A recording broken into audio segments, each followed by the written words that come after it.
What I want to talk about now is something that I call a friction map. So a friction map is something that Joe and I use in the lab to really quickly prototype ideas and share our ideas with others, and allow us to kind of quickly show people what we're trying to get across using the TPad phone. So what the friction map is it's a way of taking an image and directly mapping it to a friction value. So we take an image and it has a direct mapping to friction, hence the name friction map. So the image is typically monochromatic or grayscale. We use grayscale a lot. And this maps to 0 to 1 kind of float value in programming. So in this sense, this is what we call what you see is what you get type data structure. So what you see is what you get. What I mean by that is we're showing you on screen either white or black, and what that means is that that area directly represents what the friction will be when you run your finger over it. So in this sense, it's very easy to use because you can always see on the screen what you're supposed to be feeling.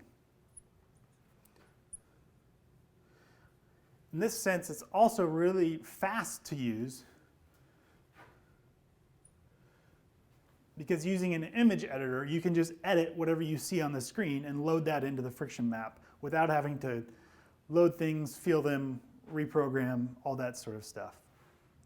So it's important to note here that while this is easy to use and fast, it's not necessarily the best representation for data in the haptic space. So haptics can look at things like dynamic effects where you're hitting things and impacting things, but this is really purely a static effect.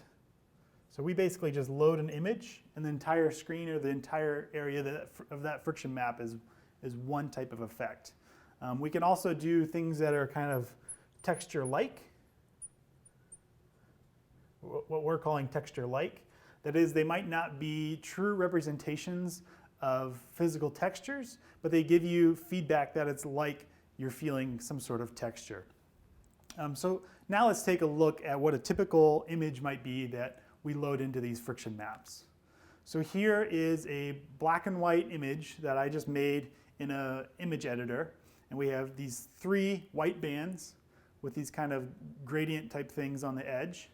And if we wanted to map this into TPad space, so as our finger runs across, this is position here, and this is TPad amplitude. So black corresponds to the TPad being completely off, and in that sense it's very sticky. So down here the TPad is off. As we start to go up, it increases, and then it kind of reaches a maximum up at the top of this white bar where it's very slippery, and then it falls back down again and becomes sticky. So if we ran our finger over this, it would be sticky, a little less slippery, and then mostly slippery, and then again down on the back side. And if we continued our finger across, the same thing would happen with these other bumps, or these other features, if you will. So if we go over this slowly, we'll kind of feel like bloop, bloop, bloop, if you'll allow me to use those sound effects.